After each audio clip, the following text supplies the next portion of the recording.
아무리 시대가 악하더라도 절망할 필요가 없다.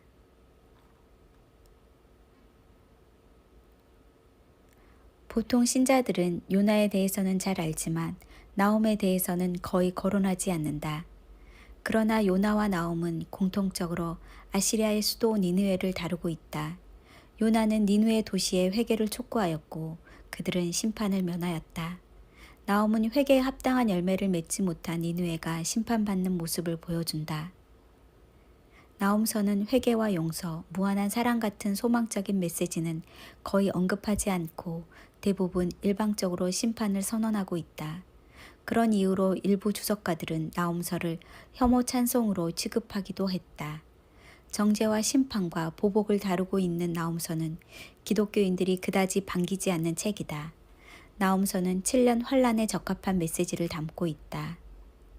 니느웨는 주전 760년 요나가 회개를 선포한 지 약 100년 후에 멸망했다. 회개를 선포하는 일은 요나처럼 싫어하는 일이다. 더구나 번영하는 때 회개의 메시지는 듣기 힘들고 선포하더라도 받아주는 사람이 많지 않다.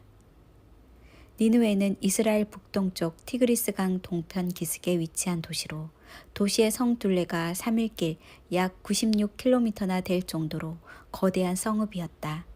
창세기의 기록에 의하면 이곳은 니므롯에 의해 건설되었다. 요한계시록에서 바벨론이 하나님에 대적하는 악한 세력의 결집인 것처럼 나홈서에서는 니느웨가 세상의 모든 악을 상징한다. 하나님께서는 온 세상의 모든 나라와 인류를 공평하게 심판하실 것을 선언하는 것이 나홈서다. 니느웨는 단지 역사 속에만 존재했던 한 나라와 도시가 아니라 시대를 막론하고 착취와 압제를 행하는 자들의 상징이다.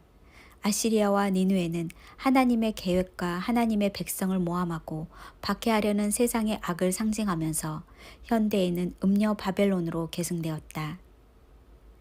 이는 마술에 능숙한 미모의 음녀가 많은 음행을 함이라. 그가 그의 음행으로 여러 나라를 미혹하고 그의 마술로 여러 족속을 미혹하느니라. 내 복술로 만국이 미혹되었도다. 니느웨와 계시록의 음녀 바벨론은 병행구다. 역사의 주인이시고 통치하시는 하나님께서 모든 나라와 인류가 행하는 억압과 불의와 악행을 방관하지 않으신다. 하나님을 대적하고 하나님의 백성을 괴롭히는 원수들을 징벌하시고 보복하시는 하나님이다. 그들은 역사의 주인이신 하나님의 명예를 모독하고 훼손하였다. 하나님의 백성이 고난을 당하면 하나님께서는 반드시 개입하셔서 가해자들과 반역자들을 심판하신다. 하나님을 모독하는 자들은 하나님이 전능하시다면 왜 악을 방치하는가 논리를 펼치지만 막상 하나님께서 맹렬한 심판으로 악행을 보복하시면 사랑의 하나님이 이럴 수 있는가 하면서 또 모독하고 비방하며 회개하지 않을 것이다. 여호와는 질투하시며 보복하시는 하나님이시니라. 여호와는 보복하시며 진노하시되 자기를 거스르는 자에게, 여호와는 보복하시며 자기를 대적하는 자에게 진노를 품으시며, 여호와는 노하기를 더디하시며 권능이 크시며 벌받을 자를 결코 내버려 두지 아니하시느니라. 나홈서 2절에는 복수하시는 여호와를 삼중적으로 선언함으로써 책의 전반적인 분위기를 조성하고 있다. 한 문장에서 같은 단어가 3차례나 사용하는 것은 최상의 의미를 뜻한다. 하나님은 노하기를 더디하시고 오래 인내하시지만 가장 적절한 시기에 진노하시고 폭발하신다. 그러므로 하나님의 진노가 임하기 전에 하나님의 백성은 회개하고 회개에 합당한 열매를 맺어 이 진노에서 벗어나야 한다. 하나님의 진노는 대부분 주의 백성들을 박해하는 원수들을 향하고 있는데 그들과 타협한 신자들도 같은 심판을 받을 수 있다.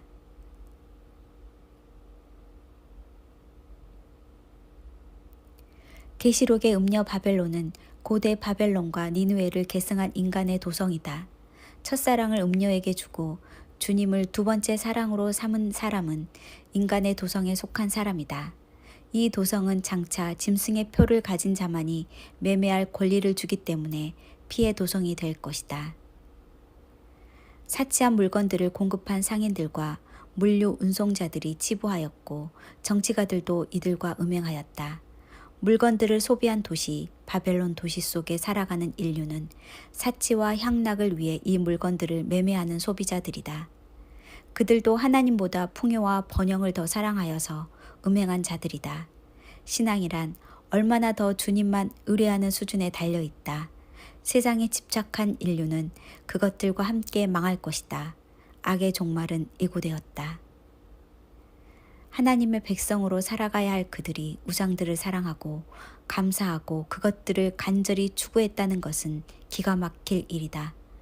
더욱 참담한 상황은 이것이 하나님을 진노하게 만드는 우상 숭배라는 사실을 알지 못하는 그들의 무지함이다. 하나님의 백성이 하나님께 범죄하면 그들을 악인들의 손에 맡겨 심판하시고 악인들도 심판하신다. 북이스라엘이 범죄하자 아시리아를 심판의 도구로 삼으셨고 남유다가 범죄하자 바벨론을 들어 심판하셨다. 하지만 하나님의 망치 아시리아와 바벨론도 모두 멸망하고 말았다.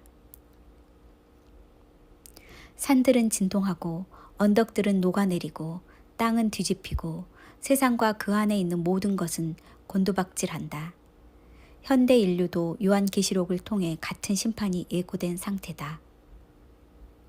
분노하시는 하나님 앞에 누가 감히 설 수 있겠는가? 오직 하나님의 거룩한 백성은 하나님의 도성 새 예루살렘으로 피신할 수 있을 것이다. 그들은 인간의 도성에 속하지 않았기에 거기서 빠져나올 것이다. 그러므로 하나님의 백성은 진노하시는 하나님의 심판을 두려워할 필요가 없다. 하나님의 백성들에게 회개하는 것이 우선되어야 하지만 회개에는 반드시 합당한 열매가 있어야 한다. 그러므로 회개에 합당한 열매를 맺고 속으로 아브라함이 우리 조상이라고 생각하지 말라. 내가 너희에게 이르노니 하나님이 능히 이 돌들로도 아브라함의 자손이 되게 하시리라. 이미 도끼가 나무 뿌리에 놓였으니 좋은 열매를 맺지 아니하는 나무마다 찍혀 불에 던져지리라. 손에 키를 들고 자기의 타작마당을 정하게 하사 알곡은 모아 곡간에 들이고 축정이는 꺼지지 않는 불에 태우시리라.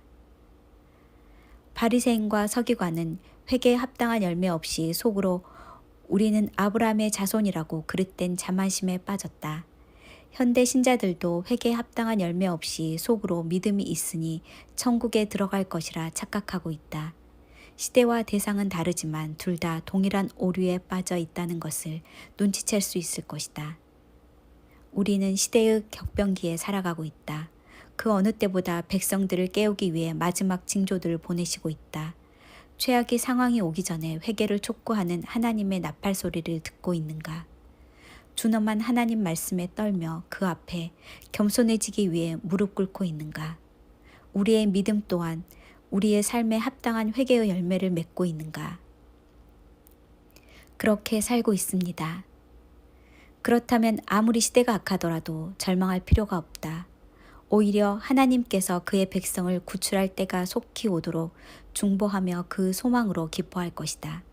그들의 오랜 기다림과 인내를 파악하시고 눈물을 닦아주시고 희락의 화관을 그 머리에 씌워주실 것이다. 인류를 말살하려는 어둠의 시대가 오고 있다. 때는 저물어서 날이 어두니 7년의 큰 환란이 우리 코앞에 있다. 분노하시는 하나님 앞에 누가 감히 설 수 있겠습니까? 아멘.